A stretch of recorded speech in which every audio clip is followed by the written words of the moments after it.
Para el estudio del tercer caso, que es un estudio de cálculo de malla puesta a tierra rectangular con varilla, tenemos los datos de terreno, donde vamos a insertar los datos del lado mayor, el lado menor, la resistividad de la primera capa, resistividad de la capa superficial, el espesor de la capa superficial, el área de la malla y profundidad de la malla. Luego, los datos de conexión, donde insertaremos el tiempo de despeje de la falla, la temperatura máxima de operación y la temperatura ambiente. Los datos de la corriente de falla, el factor de divisor de corriente, la corriente de diseño y malla. Luego vamos a insertar los datos del conductor y retícula.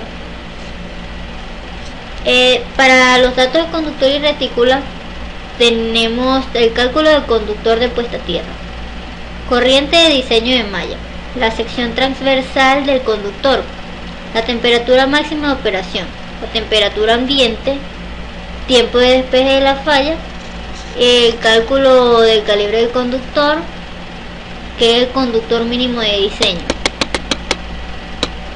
Luego, el cálculo de la retícula de malla de puesta a tierra,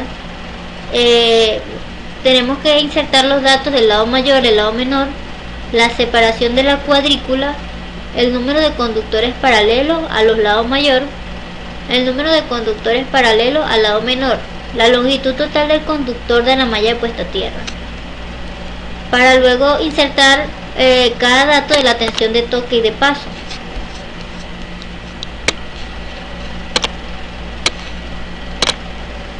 Tenemos las tensiones tolerables, donde vamos a insertar las tensiones de toque, las tensiones de paso, el factor de reflexión, factor de reducción de terreno.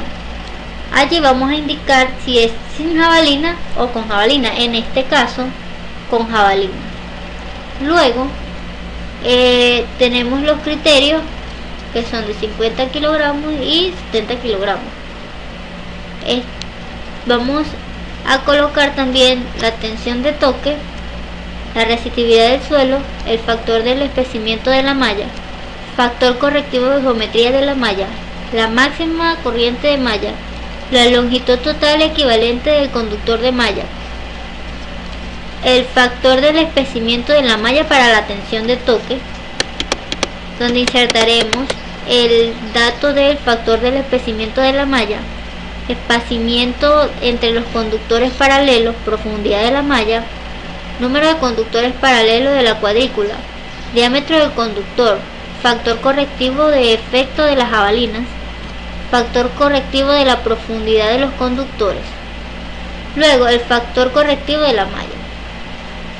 En el cálculo de la tensión de paso, vamos a calcular la tensión de paso, la resistividad del suelo, el factor de espacimiento de la malla, factor correctivo de la geometría de la malla, máxima corriente de la malla, longitud total equivalente del conductor de la malla,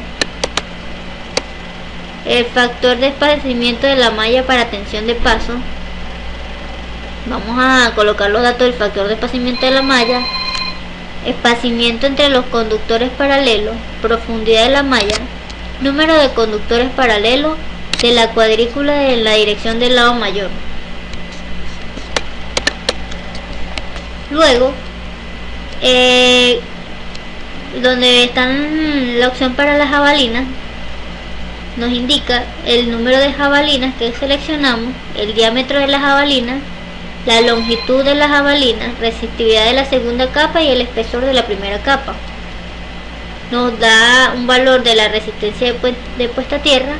Luego el potencial máximo de la malla, que es el valor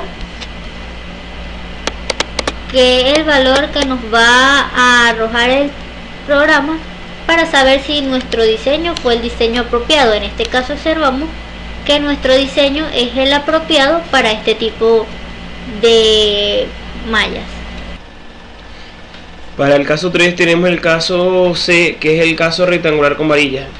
Seguimos notando que son los mismos niveles de tensión de los ejercicios anteriores, de 13.000 kilovoltios a 115.000, un transformador de 30 MVA. Entramos a las propiedades de la malla,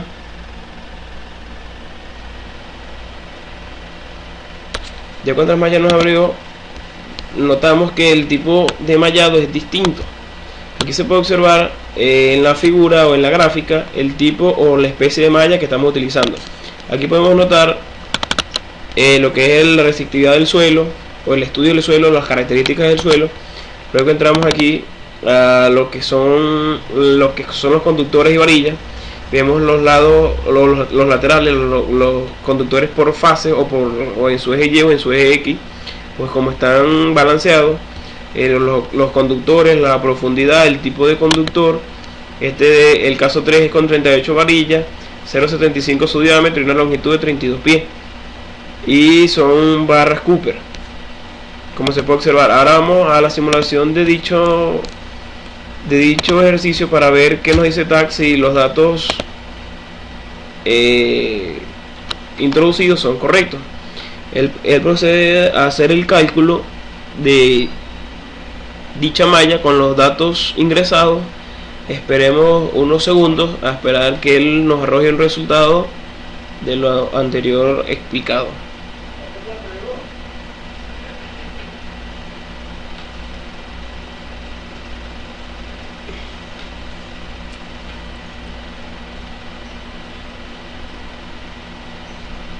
Démosle unos cuantos segundos más aquí a TAC para que TAC nos dé el resultado de dicho ejercicio.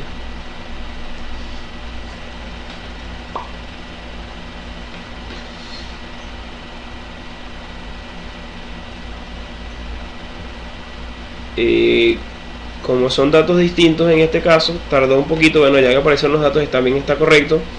Podemos notar que los datos de Excel y los introducidos en TAC están correctos. Así terminamos con la simulación 3.